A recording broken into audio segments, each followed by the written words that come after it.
Welcome to the Underground, the Steel City Underground, the black and gold standard for Pittsburgh Steelers coverage. Now, here's your host, Joe Kuzma and Brian E. Roach. Hello, everyone, and welcome to another edition of the Steel City Underground podcast. My name is Joe Kuzma, and joining me here for this very merry holiday edition in a remote location without Steelers helmets and all kinds of other paraphernalia, Mr. Brian E. Roach, displaced friend. How are you doing? I don't think you're dislocated. I sure hope I'm not dislocated. I am otherwise located. Yeah, I'm in Columbus today, heading back to Jersey tonight. Yeah, visiting some friends and family, so we're coming to you, but the timing couldn't be any better. I'm not sure if you caught the last podcast, but I broke it out a little early, but this is the traditional day to break out the Festivus poll, December 23rd. And, well, I don't know. I do have a lot of problems with people. Because, Joseph, when do you not? Yes. I used to win the feats of strength, but I think that might be in your favor as of late. So you're the warrior over here. Maybe that's going to be your new nickname. Somebody actually asked in the comments over on YouTube, is that really his real name? He will not reveal his true identity.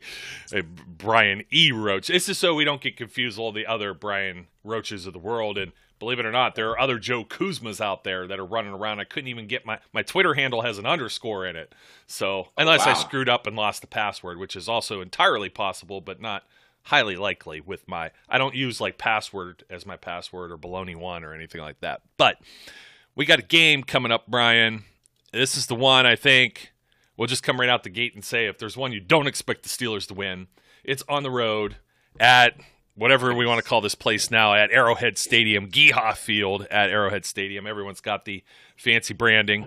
The 10-4 Kansas City Chiefs, who didn't look so hot coming out the gate at the beginning of the season, have ripped off, 7 straight wins. They had a bye sandwich in between there where they all quality wins. They win in their division. All three of them in their division as of late, blowing out, basically holding the Broncos 22-9, 48-9 blowout with the Raiders, and an overtime Travis Kelce heroics last Thursday night. So it means they come into this one with the mini bye and at home, beating the Los Angeles Chargers 34-28.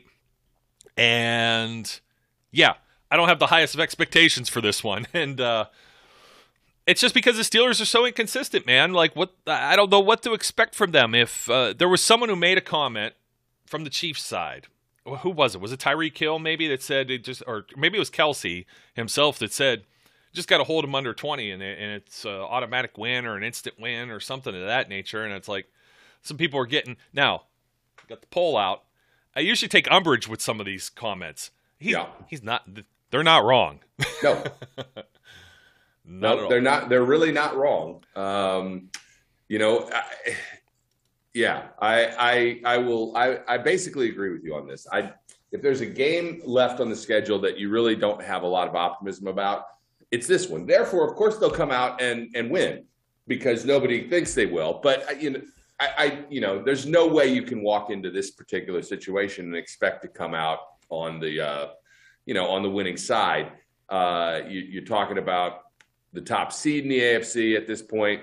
Yeah, Mr. Lights. I had to throw you off. Yeah, talking about top seed in the AFC. You're talking about, a team that has definitely righted the ship, gotten things back together, is operating at a much better pace and higher efficiency than they were earlier in the season. Their defense is playing better. We'll see. There's just no good way to spin this and go, here's the ray of hope I see. I have a little bit of it though, because while their defense has been playing, I guess, good, they're just still not like great overall. And I got the bone to pick right immediately. Right here. Got the poll in hand. Passing the poll over from me. And you're going to want this one too. what the heck? It's like everybody forgot that the Steelers traded Melvin Ingram, but now this week, since they're playing the Chiefs, it's like, oh yeah, remember that guy? Oh yeah, the defense, the Steelers defense that is, would have been so much better with Melvin Ingram, a guy who was playing as a backup, was not starting. Much nicer, my friend, and it's matching the feng shui here that I've got going. So Brian got rid of the conference room or wherever he's laid or holed up in, and put a terrible towel up. But anyways, Melvin Ingram, and I had some of these numbers. Let me see if I can pull it up, because it was fun to argue with people that Steelers running or rush defense has been worse since he left, and it's like, well, wait a minute, he wasn't really playing a whole lot to begin with, and he goes over to Kansas City because of playing time. Yeah, and he has played 229 snaps in 6 games with Kansas City. In that time, he has 1 sack total. That's 2 half sacks, so that means he had help. He has 3 solo tackles, another 7 assisted, for 10. That just screams running defense stud. I mean, and he had 10. Yeah. And he had 10 when he was with the Steelers. The Steelers' sack record went out the window against Cincinnati. Watt and Highsmith were both hurt for that game, and in fact, Watt got hurt in the Raiders game, and he got to the quarterback a little bit there. I don't have the rest of his numbers right in front of me, but 1 tackle for loss with Kansas City, 3 quarterback hits, and 229 snaps. Well, in 8 games with Taco Charlton is only a half sack behind. He has twice as many solo tackles. He has 2 quarterback hits, which is 1 fewer. He has the pass deflection that we saw, and in about maybe 45 fewer snaps played than Melvin Ingram. I get Melvin Ingram as a 32-year-old savvy veteran, and I'm not going to discount that I would much rather have a veteran player in place there. But when you're looking at guys like Derek Tuszka, who has a quarterback hit and a forced fumble in about 200 snaps, he would have been playing about the same amount of time. And so when these guys become crybabies, because he was brought in, a big part of the Steelers' offseason plans. I don't think so. I think they had some packages where they were using all 3 of them. But let's not pretend this one guy is the problem of the defense. The problem of the defense has been health and injuries. 1 week you don't have Cam Sutton. You have quarter of the season without Joe Hayden. And yes, haven't those DBs not being there, that does affect the run game too. You've Absolutely. had Devin Bush in and out of the lineup. Now he's on the COVID list for this game. TJ Watt has missed 3+ games if you count games he's left early and whatnot. Highsmith has missed time. You have so many guys, and then of course the elephant in the room being Stephon Tuitt and Tyson Alualu, as we've said all along. Yep. Almost everyone, Cincinnati they put up 96 rushing yards in the first game. They didn't get to 100, but everyone else did. So we can't just pretend, oh yeah, there's this one guy that's this major marvel. Well, he's making everyone else better in Kansas City. He's not playing a whole ton of time here. Hold on, I am going to pull it up. His snap counts, let me see, since going to Kansas City, 29, 21. Okay, so that is the fewest since they basically didn't use him against the Seahawks, which would also coincidentally be when Alex Highsmith went on a tear following the release of one Melvin Ingram, or I should say the trade of Melvin Ingram, because you go from that Seattle game where Highsmith was playing the entire time. He had 4 quarterback hits, 2 tackles for a loss, and a sack and a half in just that game alone. He's had another sack and a half since. He's had all of his quarterback hits since. It's he has 11 quarterback hits. He has 12 tackles for loss, and he has 34 solo tackles. But hey, here's the guy that's sucking and can't stop the run game. Well, he's just chasing everyone from behind. Is that how it works? So, which I guess in some cases has been the case here with the Steelers defense, but it's some of it's just kind of driving me crazy with all of this. So since Ingram's left, he's had 23 solo tackles on his own, whereas Ingram's only had 3. Ingram's playing time, like I said, 29, 21 snaps, 44, 41, 37, 57 was pretty much his biggest, and that was because they played OT last week. He's barely half the game type guy there. Still situational, rotational. Don't know what the issue is. Did he think that TJ wasn't going to sign in the offseason? I mean, that's why he was here. They needed a veteran guy in camp to help shore everything up too. It's a 1-year deal. I don't know. I don't want to beat the dead horse on this. It's just I've seen this narrative so much leading into this game already earlier in the week. It frustrates the hell out of me. We're going to hear this storyline, and heaven forbid that Ingram gets a sack on Ben, because then we're going to hear it even more. But it's a non-story. It's just a non-story. Melvin Ingram was not a huge contributing factor on the Steelers' defense. He wasn't making the difference in any area of the defense, and he didn't want to be here. He wanted to go someplace he could play, and there's nothing wrong with that, other than if you already know you're coming into a situation where you're not going to play a lot, don't sign the deal. The problem is he signed a deal. Why? Because no one else would sign him at that time. Yes. So yes. Like a July 20th. Yeah, and if you're not getting any other offers, fine, you got to take what you can take. But it is what it is. I'm not going to fault Melvin Ingram for wanting to play more than he was going to get the opportunity to play. I will fault him for not, in my mind, not being professional about it and just saying, I'll go through my contract year because that's what I have. I also understand he's an older guy now, and he wants to make sure that he gets through this season and doesn't end up like he did last season, where nobody's making him any offers. He wants to be able to show, hey, I'm healthy. Hey, I can do some stuff. Hey, I'm worth a little cash because somebody pay me. So there's all that. But to say, oh, things changed with the Steelers defense when we let Melvin Ingram go is just nonsense. It's pure and simple nonsense. That's not the problem. The problem has been exactly what we've said it is from the get-go. You lose Stephon Tuitt for basically the entire season. And at this point, I'm sure that's what it will be. I just don't see Stephon Tuitt coming back and playing a single snap this year at this point. And then you lose Tyson Alualu for the entire season. When you're rotating guys in, Isaiah Loudermilk, who shows promise, way more promise than he did when that I thought he was going to show when he was drafted. So kudos to them. That looks like he could end up being a quality player. Of whether he ends up as a starter or whether he's just a quality backup, that's fine. But then you got him, you got Henry Mondau, you've got this other array. Mondo, whatever his name is. No. It's not that you said it wrong. You're hitting a nail on the head. Everyone realizes you're down like to the 5th offensive guard, left guard. And but you're also down to the 5th defensive lineman. Yeah, like 8. You've got Isaiah Buggs, Carlos. Carlos Davis. Let's start with Alualu. Alualu and Tuitt were. You're thinking they're the starters heading into this season. Absolutely. Chris Wormley is a backup going in to be a starter now. Yeah. You got Isaiah Buggs. You got Carlos Davis. So now we're down Wormley, Davis, Buggs. That's 3. Mondau, Isaiah Loudermilk. That's 5. And then they go out and poach Montravius Adams off of the Saints practice squad. That's 6 defensive linemen right there. I'm trying to stretch my brain to think if I'm missing someone else.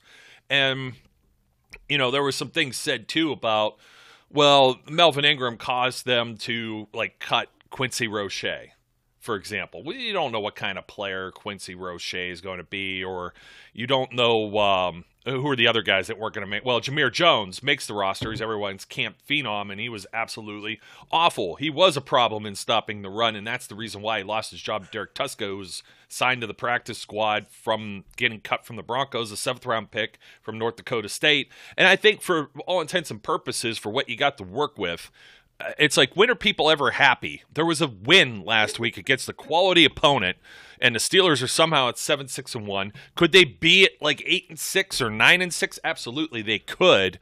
It's inconsistent. It's the growing pains of having about 5 rookies starting on both sides of the ball, maybe even more. You got almost the entire draft class except for Roche. I don't think that any of the other guys. Oh, and Cassius Marsh, who was Cassius Marsh. He wasn't very good either. It wasn't like he was going to make the roster. So it's like Ingram didn't hurt. He helped while he was here, but they've been able to find this production from some of the other guys. I think Taco might be starting to play his way into. Maybe he's not going to live up to be a first-round billing like he was. He's been bouncing around the league. But it's yet another one of these guys Mike Tomlin picks off of like the trash heap from somewhere, and he's like squeezing the juice out of him, and he's getting something. He's getting a full glass, or at least a half glass out of him. I'd say a full glass with that. The way they sent that blitz, and he gets his hands up, and that's a game-changing play. That already is big. That may have saved the season. So you can't like discount something like that. Do I want him starting necessarily? No, I'm not saying that. But when you're talking about 20-ish, 30-ish snaps and giving guys a blow, yeah, I'm okay with that. And that's all the more Melvin Ingram is 32 years old at this point in his career. Now, not just to make this a whole Ingram show, this was the kind of lay the foundation and groundwork for the Steelers defense against the Chiefs. You got Patty Mahomes. He could tear it up like anyone else, or unlike anyone else, I should say. Yeah. Let's see here. I got to pull up the Chiefs. I do have his numbers. What's he at for the year? He's thrown 549 passes, which is, when you think about how much Ben slings the ball around, Ben's only thrown 480 this season. But Mahomes has over 4,000 yards and 30 touchdowns. And his two primary targets, we're going to see Tyreek Hill, who is fast. We've seen him get shut down by Ross Cockrell before. Then again, you've seen luck more or less on the side of the Steelers when they were playing Alex Smith and not Mahomes. Yep. I'm trying to think. Is the only other matchup with these guys the one that was the home opener a couple years ago when he was a rookie? I believe it was too, and that was like 21-0, and then the Steelers had to get into a shootout and come back. And we see they're capable of doing that type of stuff, but you can't dig a hole like that. You can't. What I want to see here, Brian, and I'm not going to say this is the way they're going to approach this game, but Mahomes has been prone to turn the ball over if you get him rattled enough. And you've got a Defensive Player of the Year candidate in T.J. Watt sitting there. You got another. Congratulations on making the Pro Bowl. He and our favorite grown-ass man, Cam Hayward. Yep. If you could rattle him a little bit, if you could force those splash plays, there's no reason to believe they wouldn't be in this game on the defensive side.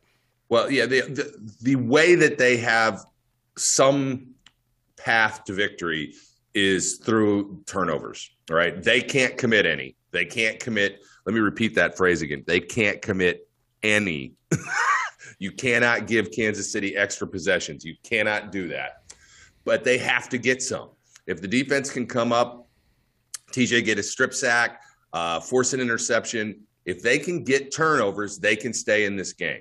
If they cannot get turnovers, they can't. Now, the offense has to do their part, right? The offense cannot be as stale. I don't know what this is, right? So, like, I've talked to some folks I know who are also Steelers fans and have a little more rationality than some other Steeler fans that I have also talked to. Fire everyone. Yeah, exactly. Including the owners. Sell the team. I don't right now. I don't know whether Matt Canada has a good feel for how to call a game. Right. I think his plays and his play construction are viable. Yes. I mean, when Ben makes the offense hum, it's still Matt Canada's plays. Right. They're not Ben's plays. He's not back there drawing them up in the grass. So what I wonder is what do we have to do to get Canada to get more comfortable and more fluid in how he calls the game? And, Tomlin addressed this to a certain extent where he talked about, well, we do a lot of things to set things up. That's great. But you know what? You can't set things up for 3 quarters so that in the fourth quarter, you can do what you've been doing. They definitely have to improve. And, the line really is part of the issue. The line is the issue. Mm-hmm. It's not part of the issue. The line is the issue. It has been all season. We tried to be optimistic about it. I'm very, very clearly starting to believe that Kendrick Green is simply playing out of position at an NFL level, that he shouldn't be a center, but should be a guard. And that is probably going to be a position they have to address coming up in the draft. But one way or the other, they have to address this. I know Kevin Dotson came back to the practice field the other day. Whether or not he ends up coming off of IR and is actually listed and can't play. I don't know yet. I strongly feel that they're going to do it. That's why he's out there immediately. Yeah. Yeah, I sure hope so, because it would be nice to try and get that. But, here's the problem. It doesn't really even matter at this point. There's been no stability with the offensive line the entire season. 5 different guards, right? I mean, you've had this huge mix of folks in or out, and everybody who knows anything about offensive line play knows that the key to them getting better as a unit is consistency of the individuals playing. They have to learn the trends. They have to learn the communication. They have to understand what each guy is doing. And when we see the mess that we see sometimes, it's clearly because that cohesion is not there. So, on the flip side, every now and then, this offensive line performs really well. All of a sudden, they start to get that bully mentality. They start to get physical. They move people forward.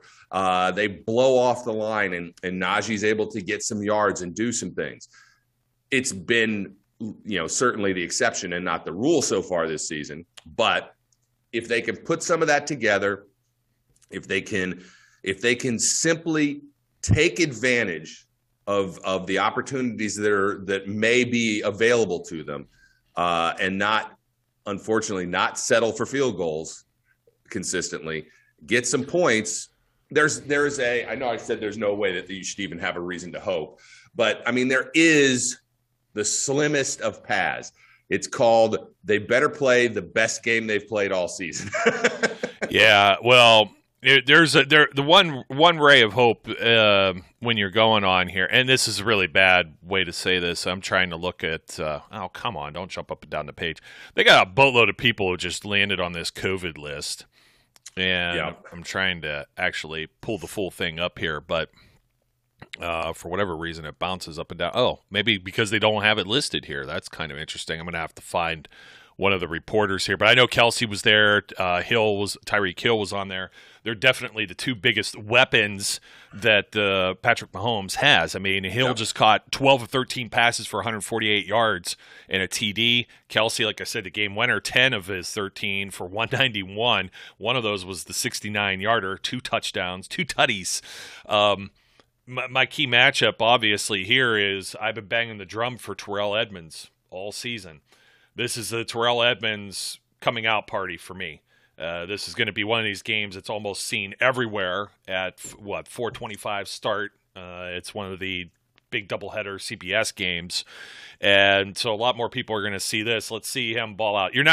These guys, you're going to minimize them. You're not going to shut them down. That's the thing.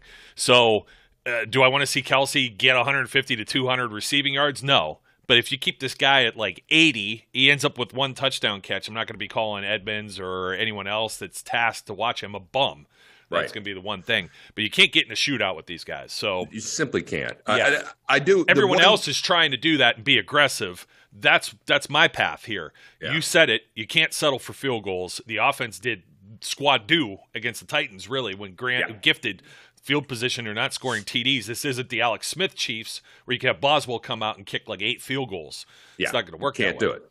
And it's just a damn shame that Devin Bush ended up on COVID this week. That, as you said, I've seen, that was the best game we've seen out of Devin Bush. The last game was definitely the best game he's played all season. And maybe what that means is he's starting to really feel closer to 100%, starting to get his mojo back to a certain extent. Look, nobody can tell you that he felt completely fine most of this season. It was a major knee injury that he was coming back from, and he may just not have been there. We've seen the same issue with Zach Banner. They obviously aren't comfortable with him out there. We don't know what the status of his knee is. We know he re-hurt it early in the season or in training camp. So, you just don't know. So it's unfortunate, the guy can't catch a break. He finally starts to get a groove and ends up on the COVID list. So I assume this will be a Spillane and Schobert show for the most part, but maybe they'll throw some Marcus Allen out there. He's on the COVID list now, too. Oh, geez. Yeah, that's what I was going to say. I'm like, they were just starting to mix him in. Yeah. They were actually pulling Schobert and Bush both off the field in some special packages. And you had so now we know Witherspoon might be a dude. So they've had him out there with Sutton and Norwood and or Millette. Killebrew, they're like just loading up the DBs. There were like 6-7 DBs on the field. In fact, there were 7 DBs on the field because Allen was kind of dotting the middle there, and then you had your regular guys across the front, Hayward, Woodley, or maybe substitutions, but of course in there too. But usually third down type situation like this, third and long, Watt and Highsmith. So did you just have a senior moment? What's that? You said Woodley. Oh, I'm sorry, Woodley. Warmly. Sorry. Yeah. No, it's still, dude, if you hadn't noticed, I've been drinking a lot of coffee. I'm still like half awake. So look, you threw me off with the lights, so I had to get you back. Man, I'll tell you what, Warmly, yeah, Woodley. Well, you could use him out there maybe too, maybe not. Well, it depends. It's pre-contract. Yeah, Woodley. Pre-contract Woodley. Man, you talk about, there's one that people definitely forget about is guy shot out of a cannon as a second-round pick. And then he raised the bar so damn high. And then, of course, he gets the contract and it says, and absolutely, even though he was from that other place up north, I still loved him. You put on black and gold, I could look past that. Same thing with Bush and some of the other guys, Gentry. But anyways, Marcus Allen on the list too. So it's like, man, just when you needed all hands on deck. Now, with the way these, I think Allen was a later ad for this. I mean, we're talking about this on a Thursday. So I'm not sure with these new procedures or policies. I mean, it's entirely possible that Kelsey and Hill and these other guys are activated too. I think Kelsey has got the best chance. Hill went on when? Yesterday? Or the day before? Yeah. He was just a more recent one too. And you got to hope. I guess the biggest thing is nobody else goes on this thing. Right. Really, either side. I don't want to see the game rescheduled because then that's just going to screw up the latter half of this with a Monday night game with the Browns and then the Ravens. But the other part of this too being, it's like, well, I mean, Ben is already in the clear, or should be, I would think. So he's already been out for positive test. So we'll see what happens with this. But anyways, the guys that are on it are Montravius Adams, who I was liking to see start come along. And he was on this last week, I believe, too. So maybe he was kind of a late last week ad. So maybe he comes around. Zach Banner's on it now, too. So those are the 4, Bush, Banner, Allen, and Adams. And is it just Hill and Kelsey that are on it? You know what? I cannot find. Let's see. The Steelers actually put it on their official roster here, and for whatever reason, I wonder if it goes on the transaction list. Here we go. So Chris Jones was placed there. There's another big one. He went on the 14th. Did they bring him back yet? Doesn't look like it. Harrison Butker, I believe, went on too because they just signed Elliott Fry, Willie Gay, linebacker, and Josh Gordon were just activated from that list. So keep your eyes on that. That's all the more recent updates that I have here. And it's weird because it's like they have some of these. I guess maybe some of these are because of movement from practice squad or things like that. So I'm going to have to find it on, let's see, on Twitter somewhere here, man, because Chiefs COVID list. Let's see what we got. COVID outbreak. 6 more Chiefs on the reserve COVID lists. Let's take a look and see what we got here. Okay, so this is from the 21st, so a couple days ago. Tyreek Hill, Blake Bell, Rashad Fenton. Let me see. Is Fenton another guy that's kind of a role player in with this too? Yeah, he's one of the backup corners. I was starting to think maybe their nickel. Let's see. So right now, full list of players on there. Well, we already know Josh Gordon came off of that, and Willie Gay, that was actually on the transaction wire. But Chris Jones, Garrett Dieter, he's a practice squad guy. Travarius Ward, Travis Kelce, Harrison Butker, Tyreek Hill, Blake Bell, Rashad Fenton, Nick Bolton, Lucas Nyang, Armani Watts, Kyle Long, and then 2 more practice squad players. I mean, that's a pretty God, don't want to use a pun here, but that's a healthy list of guys that could impact this game. So I mean, obviously with the big dogs, but we're also talking about some guys maybe with the offensive line, some guys in defense, some role players, special teams. I think this is. Can you get an advantage here? We just found out Pressley Harvin, and I dogged him pretty bad on the show. I'm usually not very negative. Well deserved. Our big fat punter has big fat stunk. Yes, but he may be dealing with some personal trauma within the household. All right, there was some stuff walking past the window. It was very distracting. Oh, you're okay. You're okay. Go ahead and fuel up there. I'm going to do the same. But Pressley Harvin with his father and being told he only has so long to live and being at the game and being emotional. There's a mental aspect to this, and sometimes the physical gets into the mental too, or vice versa. Well, absolutely. I mean, it's clear that something was in his head. I hadn't heard that either until you just said it. So I think it's very broke that. Yeah, it's very obvious during that game. Now, you as a fan, without that knowledge, you just think the guy's got the yips. Mm-hmm. It's in his head, and he's got to battle through it. He has shanked punts, certainly, but man, he's not performed the way he did in that game all season. It's never been that bad. That was a terrible, terrible, terrible game. This was his post from Harvin. Okay. Truly thankful for the Steelers organization, the Rooney family, Coach Tomlin, my coaches and teammates, as well as Steeler Nation for giving my family a world-class experience yesterday. Unfortunately, we were told last week that my dad's battle with his terminal illness had made his time left on earth very limited. We were able to get him, as well as my ill grandmother, to Pittsburgh for one more Steelers game. I just ask that you all keep them in your prayers as we navigate through these hard times to make every day my father has left the best and most memorable. I love you, Pops, always and forever, right in the holiday season.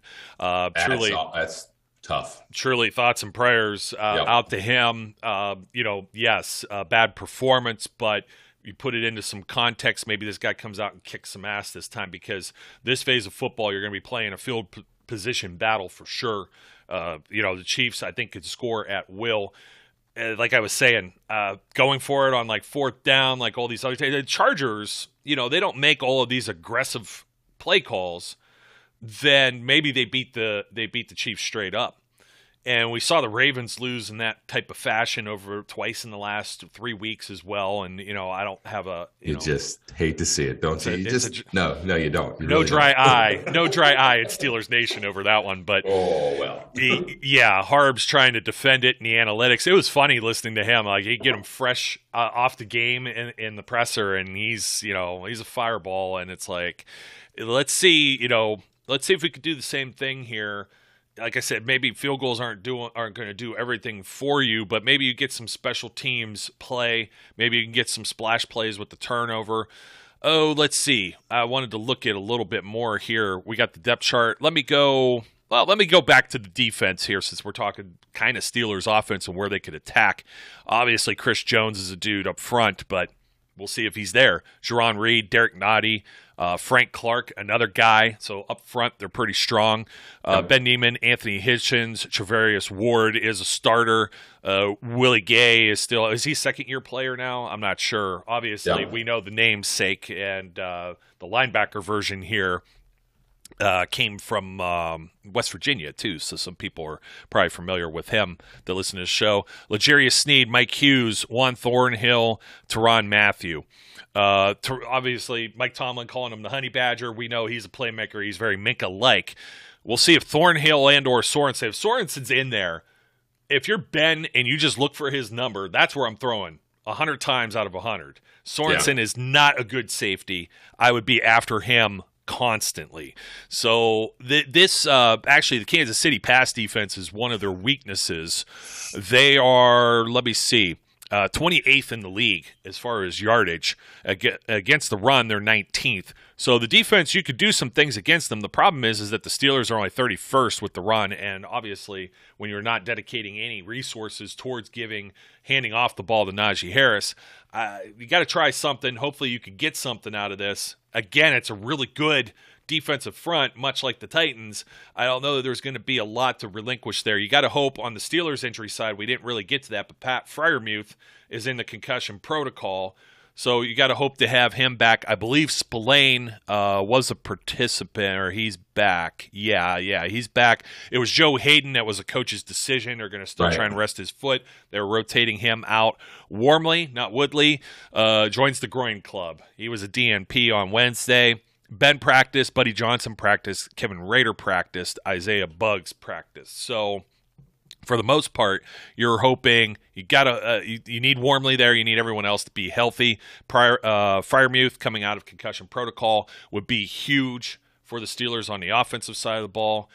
Defensively, Brian, flip for the Steelers, but offensively here for the Chiefs, we already talked about, the guys like Tyreek Hill and Travis Kelce. Josh Gordon are trying to get something out of him. Mecole Hardman is almost another clone of Tyreek Hill. He could be dangerous. You don't see it as much maybe with the numbers we know about Mahomes. We didn't talk about their run game. I mean, Clyde Edwards-Helaire cannot get going. They have trouble running the ball. This may cure the Steelers' defensive ailments provided, and this might actually be. You gotta hope. This would be a game like you were saying with Bush looking better. I know some guys online were teasing me and said, "Well, the bar was set very low." Yes, it was, but he makes a few plays there that he wasn't making previous. I'll take it. Offensively, though, on the offensive line, Pro Bowl left tackle now, Orlando Brown, Joe Thuney, Creed Humphrey. We're going to see how that matchup ends up being. Trey Smith and Lucas Lang. So we will see how this all shapes up. See if they can get to Mahomes. Mahomes is shifty. He doesn't get sacked a lot. But then again, the Chiefs' defense doesn't get a lot of sacks either. He's gone down 25 times. They've only gotten to the quarterback 24, whereas the Steelers have gotten to the quarterback 41 times. But Ben's going down 33. So we could see hopefully not a situation where, back to what you were saying, this is primarily here. Can't take sacks, move the ball back out of any type of scoring position. I was worried about that with the Titans. The Matt Canada plays, yes, I actually see something. It's a little bit more than dink and dunk. Yep. Are they setting things up? Maybe. But you see when they were trying to hurry up early in that game, and then they went away from it immediately. And I don't really want them to hurry up against the Chiefs, but it's timing. I think Matt Canada's plays require time. Ben Roethlisberger requires time, and the offensive line is giving him no time at all. That's when you have plays like the ones that he designs, lots of movement, lots of misdirection, things happening on the field to try and cause havoc. That takes time to develop, and that's, as we've said, the key problem on the offensive side of the ball is the line and the lack of any kind of time. If Ben gets 4 seconds, you're like, wow, amazing. Yeah, provided he doesn't see a ghost and move right into the pressure. The Steelers are getting 7.5 points. The over-under on this is 44. Man, I'll tell you, I don't know about taking the under on this. Davey, who I had on with the Titans last week, was like, yeah, go with the under for sure. He wasn't feeling the Titans offense there as well. Again, special teams, I'm going to say this much. You got Elliott Fry, who hasn't kicked since last year. He got into one game and actually missed an extra point with the Atlanta Falcons. If he's in there for Butker, you've got cold weather, whatever the conditions may be at Arrowhead. It's going to get dark. The ball's going to be a rock, an ice block. There's funny things that can happen with that. So it may be a 3 phases of football type thing here. Just hopefully Harvin doesn't feel the same with the ball being a rock. Me and Noah were talking about that a little bit. We were trying to figure it out. Maybe it was just mental. Just a little bit more to that aspect too, Brian.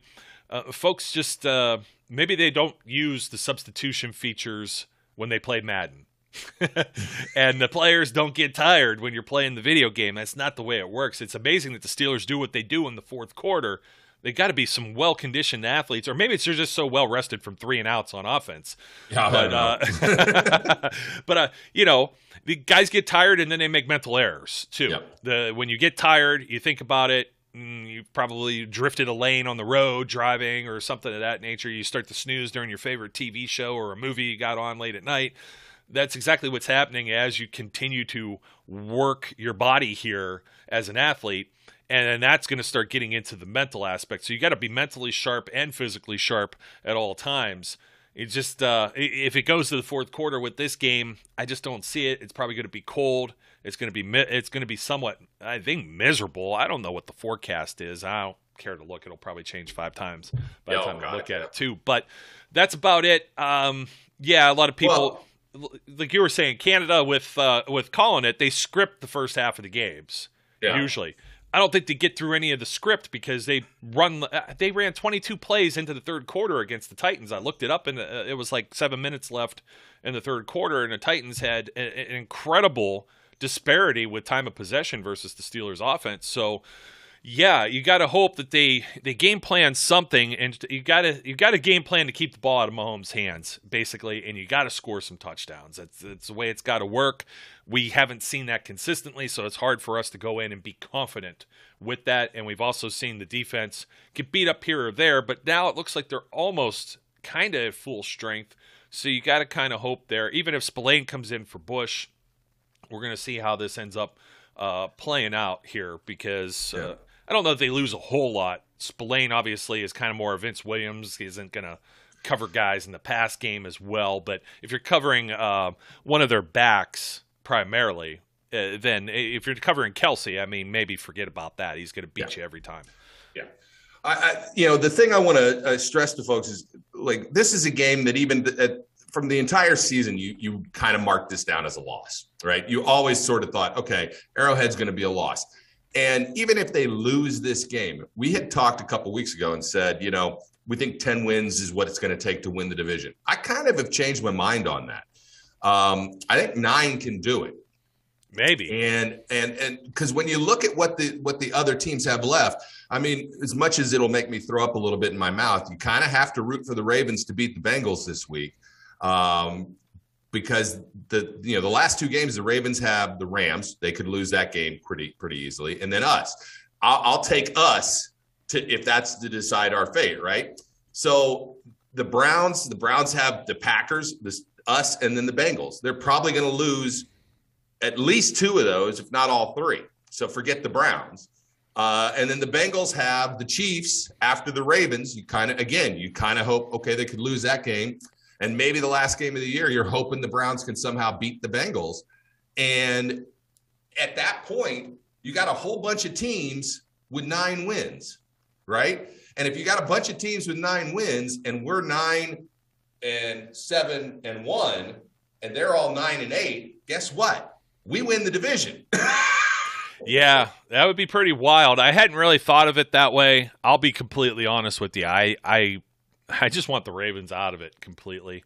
Oh, yeah. And Cleveland's already kind of behind the 8 ball. And if the Steelers take care of business with them, they'll be out of the way. You're probably looking at the Bengals, and I'm looking at what me and the professor had. We initially had the Steelers as maybe a 10-win team. And by the way, oh, man, who said this? It was I think it was Aqib Talib maybe on Good Morning Football yesterday. And he had said the first team to 10 is going to win this. Now, obviously, with 3 games left, you're saying this. We were saying this stuff back in June and July. Yeah, absolutely. We were saying it, and everybody was making fun of us. They said, nope, the Ravens are going to win 13 games. The Browns are going to win 13 games. I had the Ravens at around 11. I thought that they might win the division. Of course, their injuries and stuff didn't help their case at all. I really was stuck with the Browns. I had them with at least 8 wins. But that one was, instead of like my normal, I would say, plus or minus 1 here or there. Like the Bengals, I had the Bengals, we had them at 6 wins, plus or minus 1. The Bengals have been a much better team than any of us thought. The defense has been a huge surprise as far as being as good as they have been and as consistent as they have been. So my nephew, who I've given grief on this show to before, and my brother, even they didn't expect the Bengals defense to be this good. So yeah, Trey Hendrickson making the Pro Bowl there and just adding himself to all the other pass rushers in this AFC North. It's like quarterbacks and pass rushers, the gems there. But the Cleveland, I had Cleveland at least a baseline of 8 and a ceiling of 10, and I was called crazy for that as well as Zach was. But we didn't have the Bengals as high. We had a plus or minus 1 on them with 6 or 7 wins, and then of course we had the Steelers in the same territory, plus or minus 1 with 10. So if we end up with the minus end of that, that's 9, and we're almost right on the mark. And just to say, what did we pencil in? We actually did pencil in a win against the Chiefs. We had a loss. Let me go with this. This is where we were. A loss to the Bills. We had them beating the Raiders and Bengals, losing to the Packers, beating the Broncos and Seahawks. So that kind of is mismatched. We had a coin flip with the Browns, which they won. A win against the Bears, Lions, and Chargers. Obviously, that didn't play out that way. Losing to the Bengals on the road, winning to the Ravens at home, losing to the Vikings on Thursday night, and then beating the Titans. So now we had them listed as a loss at Kansas City, a win at the Browns, and a loss at the Ravens to finish out the season as our early predictions before any of this kicked off. We just need that to be modified just slightly. I could take a loss with the Chiefs and victory in the other 2 AFC North games. That AFC North, the tie is going to screw everything up, because if they were at least, had an extra victory here, that only puts them more firmly in this race where the Bengals and the Ravens are facing each other and have, 8 wins, and they have 7, the Steelers have 7. They would have some head-to-head maybe, too. They're not going to have that head-to-head because of the draw, and also the head-to-head because of losing to the Bengals twice. And the Bengals very well could take this. Who'd you say Cincinnati has left? I could pull it up real quick, too. The Bengals have the Ravens, the Chiefs, and the Browns. Oh, yeah. Jeez. Oh, and then, of course, they get the Chiefs. Oh, they get the Ravens and Chiefs at home to finish out, and then they go to Cleveland. Yes, they do. Yeah, then they go to Cleveland. So the Chiefs have to play the Steelers, and then they're going to come out of that probably battle-tested, wounded, and play the Bengals on the road. So never say never there. And then Cleveland has a short week, as do the Steelers. They play that Monday night and have to go to Sunday. That's like Cleveland at least hosts. The Steelers got to go to Baltimore. So we'll see. It's not completely out of the realm of plausibility here. Some people are like, why do you want them to make the playoffs? Lose and get a better draft pick spot or whatever. And it's like, I can't. That's just not the way I roll. Yeah, I know, but it's just not the way I roll. I cannot root for this team to lose. There's like 8, 9 positions that you draft for. I mean, you could maybe like hodgepodge some of the. No, you don't really hodgepodge the offensive line. No, you shouldn't. Not when you're drafting high. Anyways, I mean, when you're thinking about quarterback, you need to be like in the top 5, top 10 at the minimum, maybe. But I don't think they're thinking quarterback. They're not, and they're not going to be a top 5 pick regardless at this point. No. So. You got that, the Eagles and the Giants, they got picks from other people, and they're like, in the Jets, they're clogging up the whole thing to begin with at the top of the pecking order. And, not everybody's going to need the same position that the Steelers need. You're not going to have, let's say the Steelers, I don't know, they make the playoffs. You got 14 teams that make the playoffs, so where's that put you at? The quick goat thinking here. 18th pick at worst, basically kind of in the same area as last year. So let's say 18 to 22. Are you going to have 5 tackles off the board? You're probably not going to have a center off the board. Right. So quarterbacks, there'll probably be like 10 of them off the board. Not everybody needs it. Not everybody needs it, but, that's the way it's been going. Three or so will probably be gone by then. So you're getting like the 4th best option, if they even care about that option. So you're not gaining any advantage going up just a few spots unless you need to leapfrog someone who has the same exact needs that you have. And that's the reason they moved up for Bush. They had to go up 10 spots because he would have been gone. Denver would have taken him right at that spot at 10, I think. Yeah. I mean, they ended up with Josie Jewell or something in the 3rd round. And, man, they've had problems with inside linebackers. But anyways, not to get on to them. You see all kinds of crazy stuff happen in the NFL. There's been ties. You had a close game with the Packers and the Ravens with the backup quarterback in Huntley. Come on. Houston just beat the pants off of the Lions. Excuse me. The Lions just beat the pants off of Arizona. And the Saints shut out the Buccaneers 9-0. So and on the road. So who's the crazy? This is a crazy season. That Saints offense, even with Kamara, Taysom Hill. They didn't get anything like generated, and so I'm not going to just rule this out necessarily. We know how we feel with the Steelers here, but I don't know. Maybe they find something here. Maybe they finally get all the pieces together. They gel a little bit, and they got familiar opponents.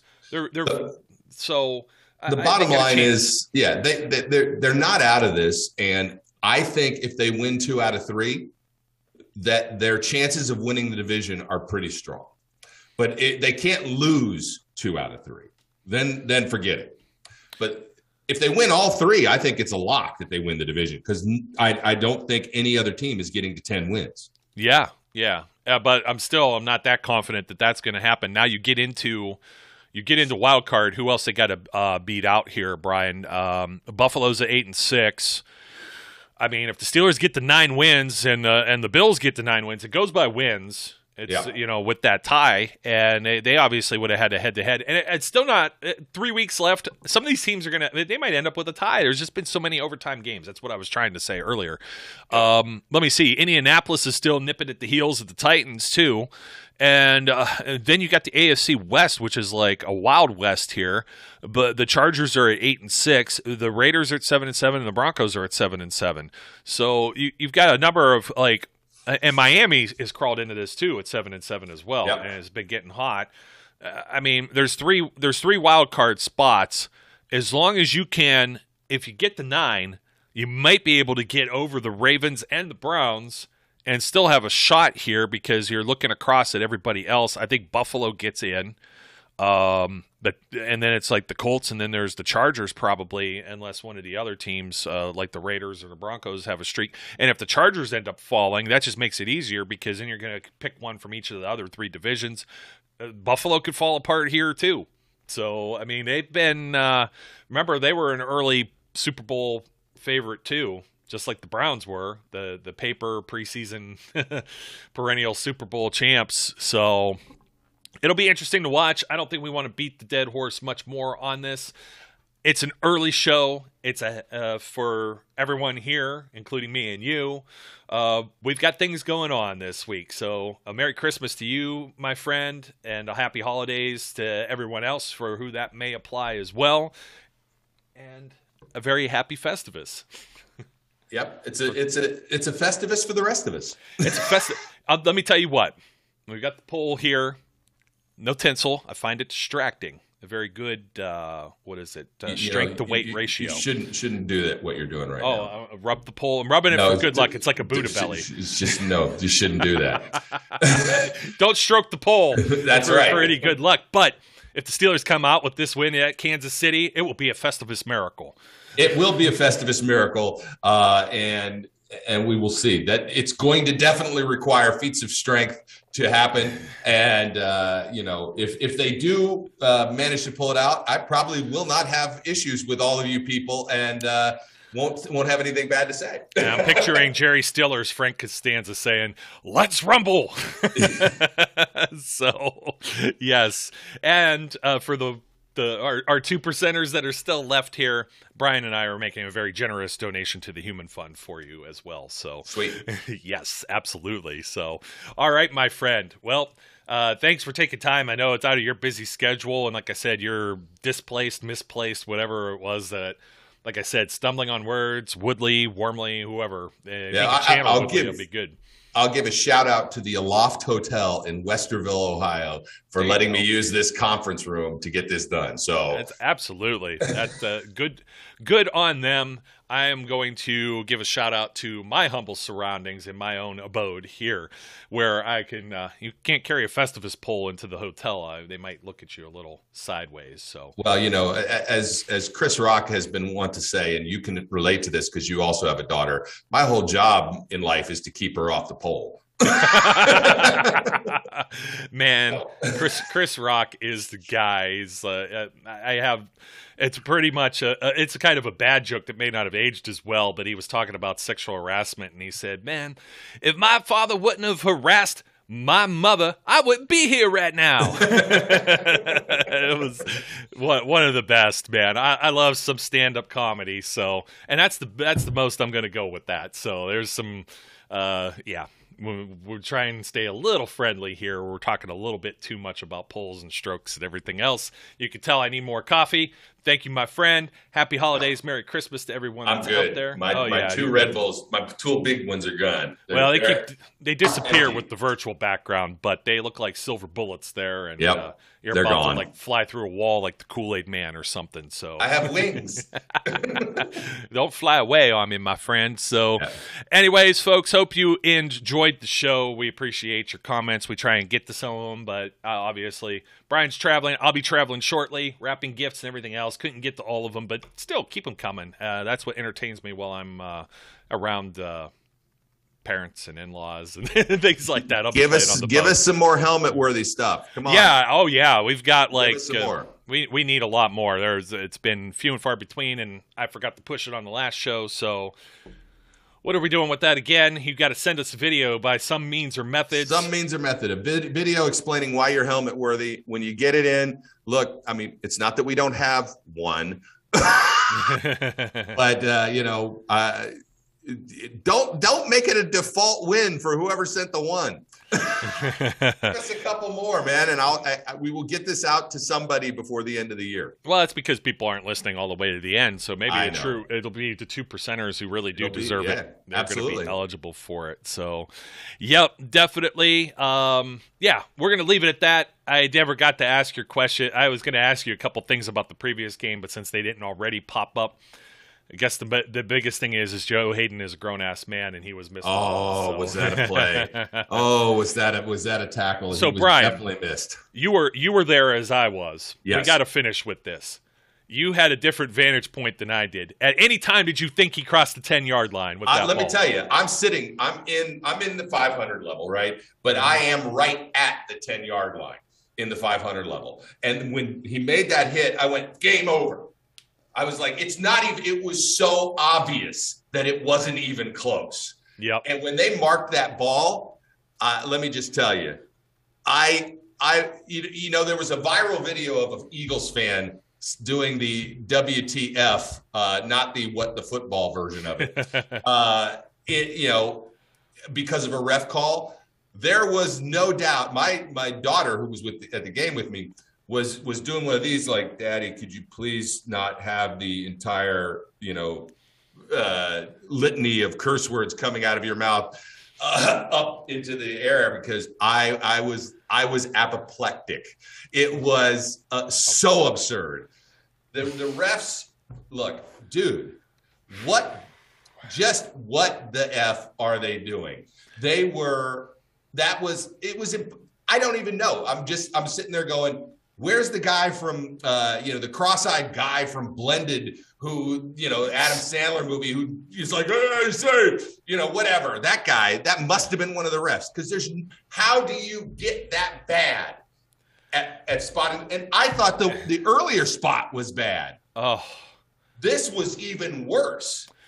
Yeah, and not to beat the dead horse, just again, broken record here, but I have a very similar vantage point. I'm off on a little bit more of an angle, and I'm looking towards where your seats are from the other angle.